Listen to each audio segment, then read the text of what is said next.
Hey there, Jose from Ledger Support here. Today we're going to be discussing USB connection issues. Today I'll be using a Ledger Nano S Plus, but these rules and troubleshooting steps also apply to the X, the S, and also our upcoming Ledger stacks. Now the first thing you really want to think about is making sure Ledger Live is fully updated. Usually there's a little banner at the top of Ledger Live here that'll guide you to download and install the most updated version. If there's not, you can always go to ledger.com/start, S-T-A-R-T, download it from there, and go ahead and install it and replace the new version to the old version. Don't download it from any other place but ledger.com/start. That includes not downloading it from the Android store, the Windows store, any place like that. Super important. It needs to be from our website. Now, I'm on a Mac today, but what I'm going to be talking about also applies to Windows and Linux machines as well. The next step is kind of making sure that your environment is set for our minimum requirements to run Ledger Live. For a Mac, you need to be on Mac OS version 10.15 or later.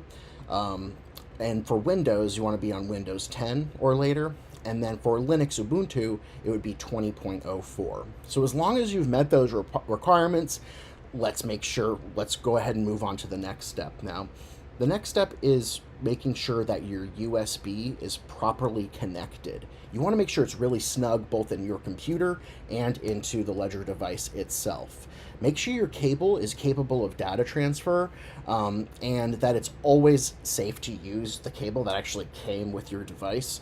But if you don't have that, always feel free to get a new cable, but it does need to be capable of data transfer. Now that we know that our environment is set, we have our device set up snugly, we're going to go into really the main focus of the lesson here today. And it's really to determine if we have an interference issue or actual hardware issue. And we're going to be going into the System Information tab for Mac, but if you're on a Windows, it would be called the Device Manager, and then if you're on a Linux, it would be ls USB in the terminal command. So let's get going on this here. So first step is making sure you're connected and that your device is unlocked with your PIN. I'm just unlocking my device here. Okay. Next step is for a Mac user, you would press Command Spacebar and just type in System Information. A window should pop up here. If you're on Windows, it would be the Device Manager, and you can get there through the Start menu. And you want to go ahead and head over to USB or Universal Serial Bus. Let me make this bigger here. Let's see here. See how my computer recognizes the Nano S Plus that I'm using? This is super important to really figure out if it's there or not. If it's not there, it's a hardware issue. So you'd want to maybe try out another USB port. You maybe want to try out another cable. You could even use another computer to kind of try to see if it's really dialed into your hardware or something else. If you do see your device there, then it's likely an interference issue. So try temporarily disabling your VPN, any dApps or apps that might be open, any antivirus software, or an adapter.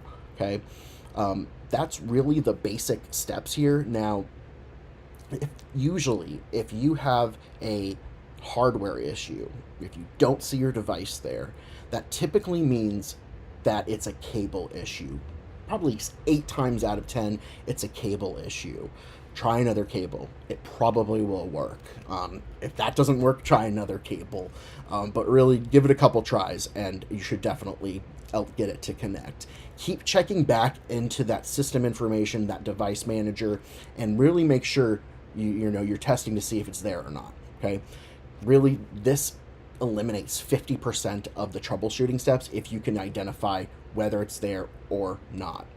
I want to talk about mobile really quick. Android users can connect through USB or Bluetooth, but if you're on an iPhone, the only way to connect is via Bluetooth. So just keep that in mind.